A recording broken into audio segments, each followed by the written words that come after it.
Do all retirees turn into snowbirds who move to warmer climates, or is that just a stereotype?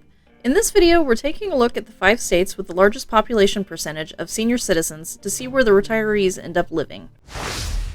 Number 5. Delaware. What can I say about Delaware? I imagine a lot of people, when they hear the state name, they think of Joe Biden, and that's probably it. It isn't a state that gets much attention. I'm reminded of the scene in Wayne's World where Wayne says, Delaware! Hi, I'm in Delaware. Like it has nothing going for it. But Delaware has beaches, a major city, as well as several decent-sized cities, rural communities, several major companies, historical sites, and more. This small state is also within a reasonable distance of several cities, such as Baltimore, Washington, D.C., and New York, which makes it attractive for those who want to be able to visit those places without having to live within one of the cities. Delaware also doesn't have a sales tax, which can be enticing.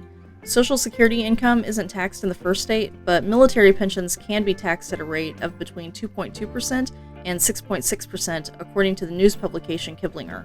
Compared to other New England states, Delaware has one of the lower gas taxes, which can also be beneficial to those on a fixed income. These are just a few of the reasons why 19.4% of Delaware's population is comprised of citizens over the age of 65. According to World Population Review, the average age for Delawareans is 39.6. Number 4. Vermont. When you picture quaint New England villages where the locals all know each other and they shop at a general store, you're probably picturing Vermont. It has the second smallest population out of the states with just a little over 623,000 residents, so when the pandemic hit and people were looking for places to move, Vermont was at the top of the list. According to surveys done by both United Van Lines and U-Haul, Vermont was one of the most moved to states last year by percentage. Outbound moves were around 23%, while inbound moves were around 76%. Of those inbound moves, 31% were people over the age of 65. They found that those who were moving to the Green Mountain State tended to be wealthier than average. This is because Vermont isn't tax-friendly to retirees or residents in general, according to Smart Asset. Vermont taxes most retirement incomes at a rate of between 3.35% and 8.75%, including Social Security, although there is an exemption that can be claimed for it. The only type of retirement income that is tax-exempt is federal railroad retirement benefits. Vermonters also have one of the higher property taxes in the country at an average of 1.86%. On the other hand, sales taxes aren't as high as in some states. It averages 6.22%, and there are some exemptions to that can benefit seniors, such as on groceries and prescriptions. In addition to the new transplants, many of the seniors in Vermont have lived in the state their entire lives, with their families going back for several generations, and you'll sometimes hear them referring to the new residents as Flatlanders. Vermont's senior citizens make up 20% of the state's population, and the average age is 43. Number 3. West Virginia. West Virginia was one of just 3 states that lost residents over the last decade, according to the most recent census data. The state has had an issue with having enough decent jobs to go around. Jobs that used to support a family in industries such as coal mining and manufacturing have gone away. Those who stay behind have to contend with high poverty. The national poverty rate is 10.5%, but West Virginia sits at 16%. So for those who are still in the workforce, there may not be much keeping them in the state. Those who have retired, though, have a few reasons to make the Mountain State home. For one thing, housing costs are lower than in most areas.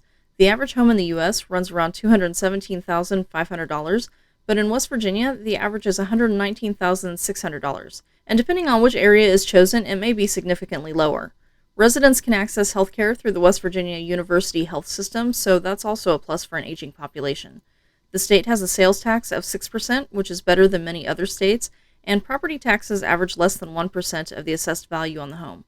The average age of West Virginians is 42, and those over 65 make up 20.5% of the state's population.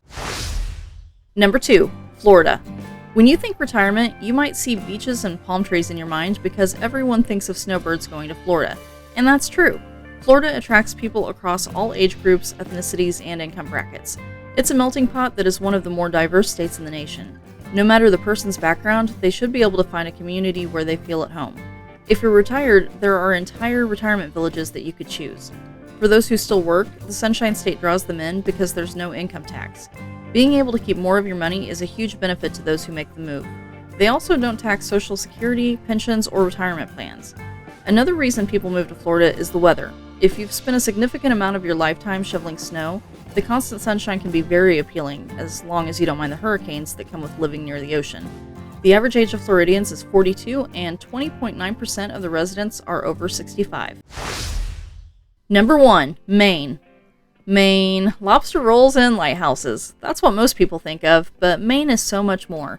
It's coastlines, mountains, and national parks as well. For a person who wants the New England lifestyle, Maine is one of the more affordable states from which to choose. New England in general is more expensive than the national average in most categories, but Maine is only 5% higher, according to a publication called Sperling's Best Places, and AARP ranks Portland, Maine as one of the 10 best cities for retirees. Maine has the lowest average home prices in the Northeast, with the median home value of $199,400. The Pine Tree State is also consistently ranked as one of the safest states in the U.S. In addition, some states that don't tax Social Security will still tax military pensions, but Maine is one of the few states that taxes neither, which can be appealing for those who have entered their golden years. If you don't mind the snow and mud that come from the winter months, Maine can be a good choice for someone looking to move during retirement. It's one of the states I'm considering, even though I have a couple of decades left before I can retire. Maine also retains a large percentage of its population, so people over the age of 65 make up 21.2% of the population, and the average age of its residents is 44.9. If you enjoyed this video, please give it a thumbs up to help the channel, and if you like content like this, check out my other video on the states that don't tax retirees to death. The link will be in the description. Thank you so much for watching. Until next time, I remain stuck in the cornfield.